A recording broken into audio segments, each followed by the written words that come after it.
Welcome to the Confidence Formula, week 12. We are getting into the final stage, what I call the decision maker. And I have up here a quote in binary code. This is the two words decision maker written out in binary.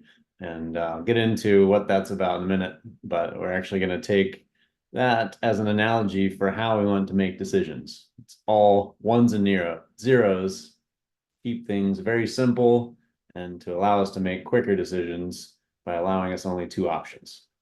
Then we're going to cover what I call the decision tree, how one decision leads to another that branches off into two more options and leads to another, and so forth.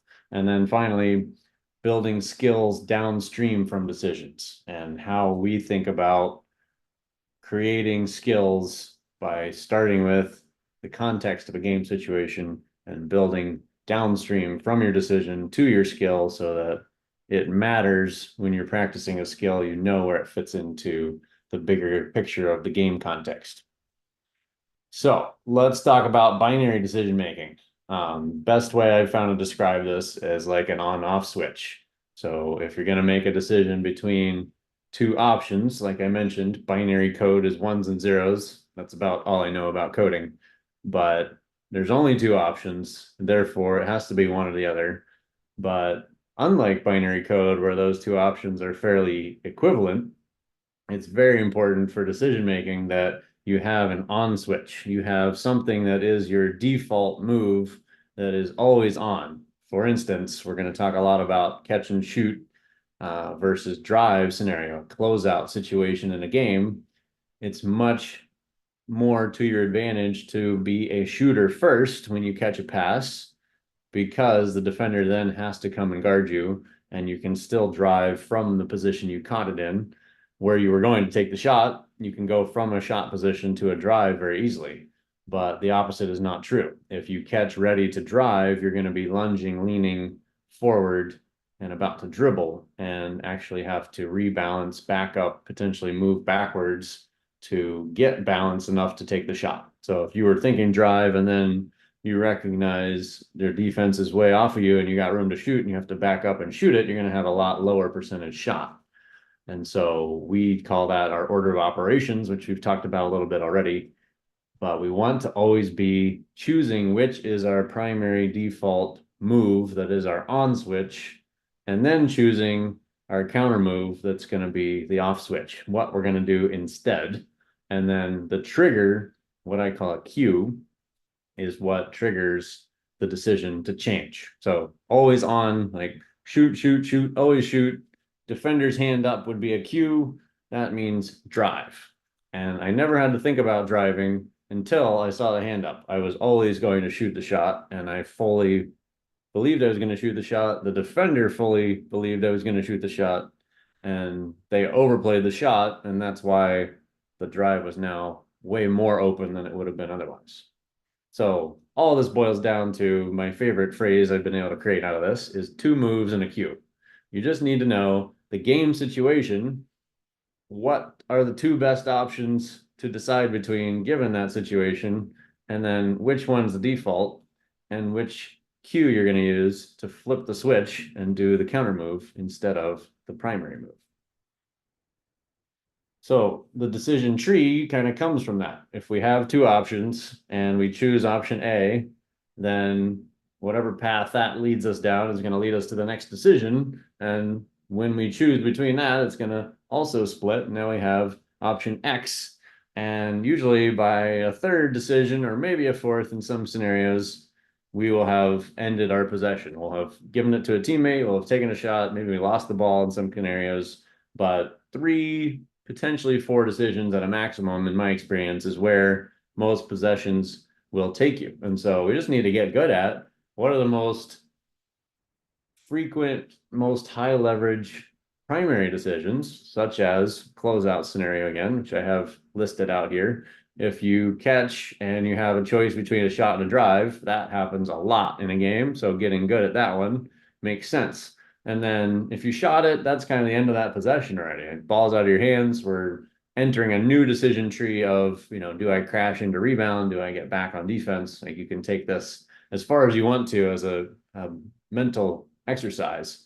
But if we drive, then we have another decision, which is, do I continue going straight on my drive to the basket, or maybe there's a defender in my way, I need to change direction. So that's where a cue comes in. Just like defender's hand up means we drive instead of shoot.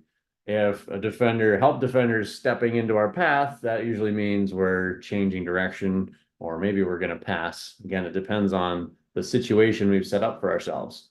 And then the third layer decision would be, maybe I changed direction, and now I'm at the rim. And do I finish at the rim over maybe one defender, or is there another help defender coming? And now the kick out pass makes the most sense.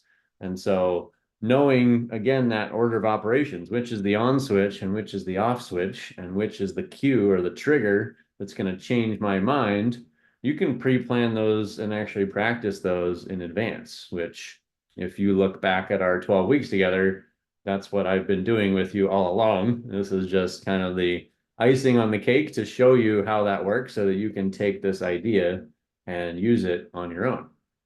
And then the bottom line here is the importance of context. So it would be impossible for me to say universally in any game of basketball, you should always do only one of these two options, right? And that's where most people get off track when I first talk about this. The only way that's possible is by zeroing in our focus to a very small, specific situation, right? We are in a ball screen with a hedge style help defense.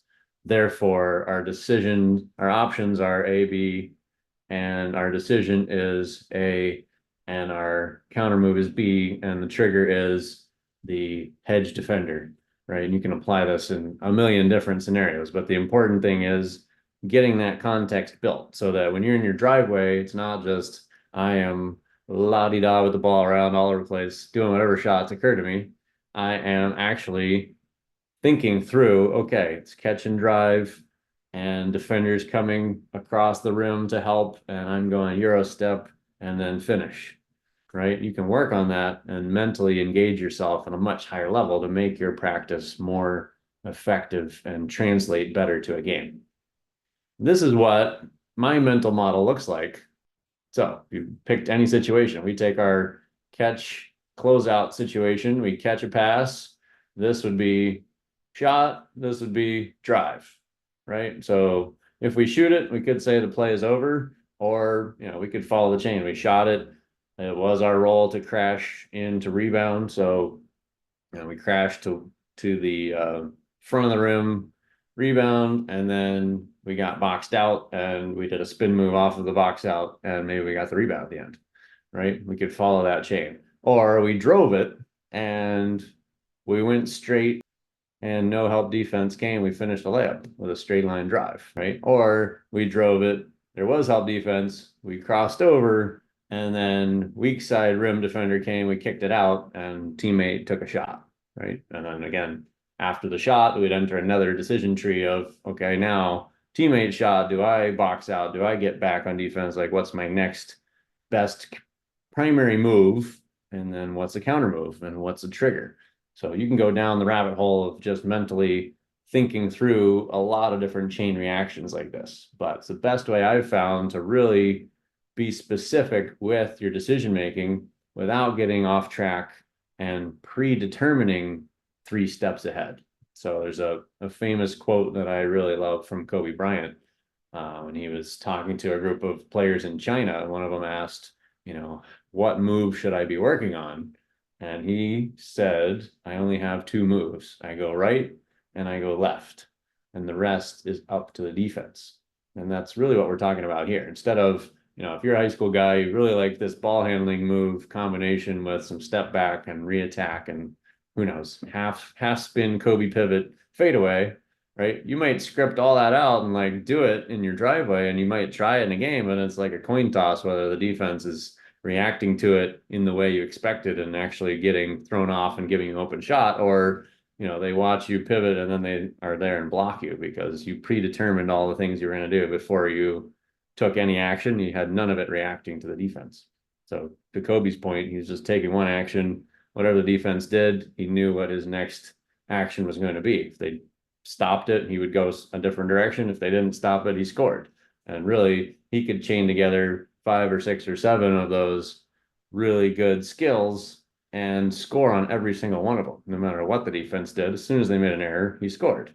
He wasn't trying to get to level 7 complexity before he took a shot. He was scoring on level 1 every time until they learned how to stop him, and then he would elevate and escalate and do moves and counter moves. And that would take him through an incredible chain of different combinations of skills. But again, the point is, none of that was pre-scripted. All of it was live reaction to what his defender was giving him. So I'm going to show you an example from a one-on-one scenario where I did this with a player last year. And this is simply catching and driving and having a straight line drive. So we're working on what I'd call level 2 decision. So we had already worked through what you guys are familiar with by this point of just the closeout out here. So he was catching and having the decision to shoot or drive. And then I changed it so that this was now automated decision. So he's driving every time, so we can work on level 2 decision. And now I'm a help defender. I'm either swiping an arm in his path, which means he can still go through contact and go straight, or I'm stepping my body in his path, in which case he's going to change direction. And now he's making a decision on the weak side of the rim. Is he going to finish? Or if I step in his way as that weak side rim defender, is he going to Euro step and actually finish away from me again? So this is a level 3 decision. But his default is here is to finish straight across the rim. He reacts to second decision. Third defender never comes. He's finishing across the rim. So that's his default. The trigger is rim defender steps up in his path. He's changing direction to finish on the left side of the rim. So this is just an example of one scenario that we're going to walk through on the court this week, trying to get good at level 1 decision leads to level 2 decision leads to level 3 decision, and you actually find yourself beating 3 defenders and making 3 decisions on your way to the basket, and that becomes fairly normalized over time. And stuff that you probably already do in a game, this is just a conscious way to get you thinking about how to improve and refine and actually consciously choose in advance what your best option should be in a given situation. So let's talk about building skills. Most people, most coaches have you work on skills before they connect it to the game. So isolated skills is what I call that. Working on stationary ball handling while you stare at the wall in the garage, or stationary shooting with no game context means you're building a skill over here, and then the coach is hoping that you're going to be able to take that little brick and build a building out of it later. But what I've found is that the pyramid is upside down. We're working on all the skills first and eventually getting up to decisions. And I think we should work the other direction. We should be getting really good at decisions and using those in our tree approach, decisions, and then skills downstream from decisions. So if we get good at decisions first, we get the most leverage in the game of basketball. Like I could choose to take the best shot wide open first. And by choosing to do that and taking that shot all the time, I'm going to get better at shooting, even if I don't do anything else. But chances are, seeing that opportunity that I am wide open, I'm going to work on shooting so I can make more of those. And then we need to realize there are multiple solutions to any problem, right? So if you give yourself a really tiny box of a game situational context, you could come up with lots of different ways that you could approach that. And that's kind of where your creativity as a basketball player starts to come out. Like you could just mentally walk through, okay, I could do this combination skill. I could do this into a pass. I could do that into a finish. I could do this pivot and then maybe shoot it, or this pivot as a fake to then get another kind of shot. Like you can come up with all kinds of different solutions, but the real secret is to mentally engage with the decision part of it inside of a tiny box of a game situation. And then you can start to think of the skill as a useful tool to solving a very specific problem. And this is what I really love to do. Like, I don't like to give you a skill as just I'm doing it because coach said so.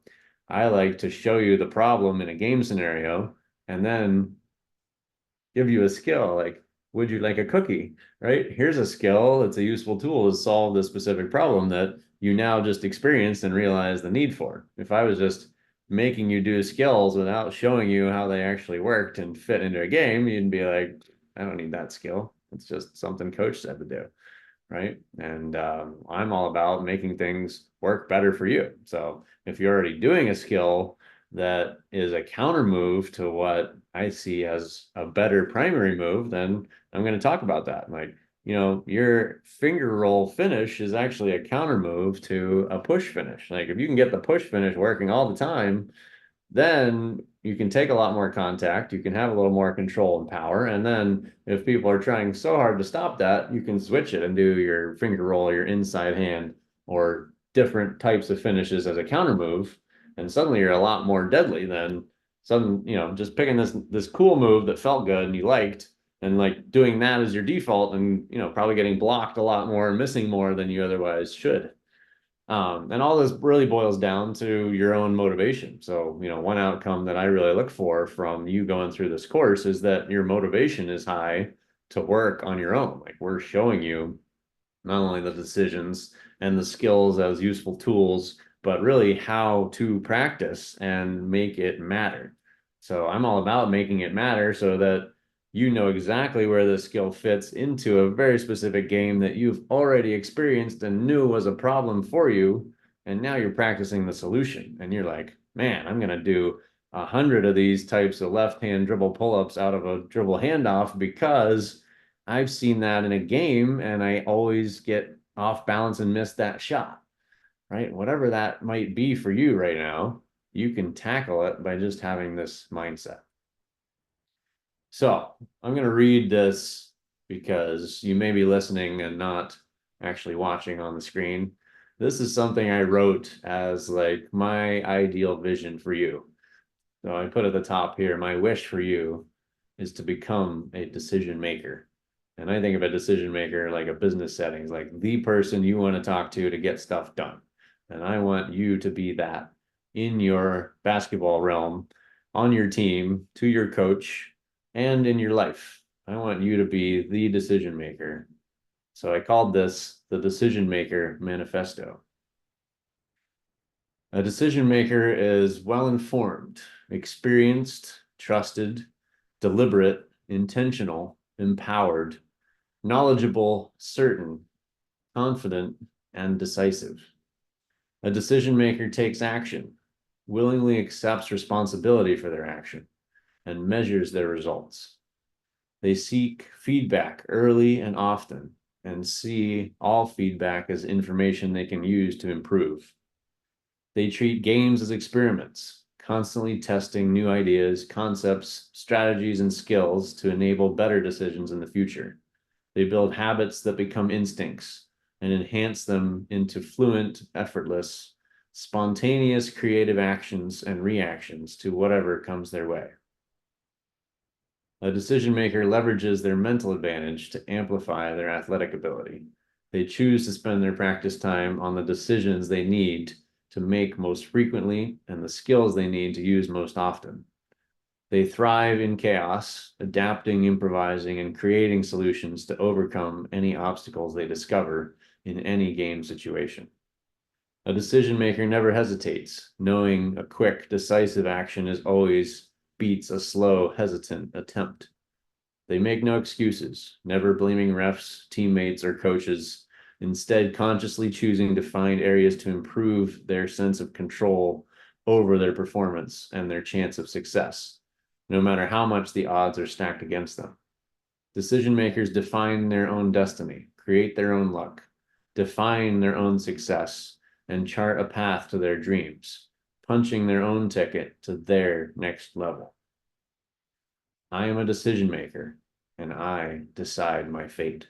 Summarizing this week, game situation is the most important. You have to understand the context of what you're working in order to make better decisions and to practice making better decisions. Simple decisions equal speed. And why we like to have only an on-off switch, 2 moves and a cue, is because it's a lot faster. If you introduce even one more third option, like most coaches would say, triple threat to be able to shoot, pass, or drive. But by the time you evaluate whether to shoot, whether to drive right or left, and which of your four teammates you might pass to, your opportunity advantage is gone. So simplifying again by squeezing down the situation to only two options, binary decisions give you a lot of certainty. I don't have to look around and hesitate and think about what I might or might not do. It's shoot or drive. And I get a lot of certainty by having simple binary options in front of me. And then build skills downstream from decisions. Means that you're never bored and you're always motivated. If you're connecting the game situation to the decision you need to make, to the skill you need to improve to execute on that decision, your mind is going to be massively more engaged with your own practice. Even if you're on your own in the park, in your driveway, wherever you work on your game on your own, you're going to have limitless motivation and kind of an infinite depth to your practice because you can imagine an infinite number of scenarios within a game in which to practice the skills that you really need to improve. So I hope all 12 of these weeks have not only increased your certainty and your confidence, but have moved you toward becoming a decision maker. I'll see you on the court.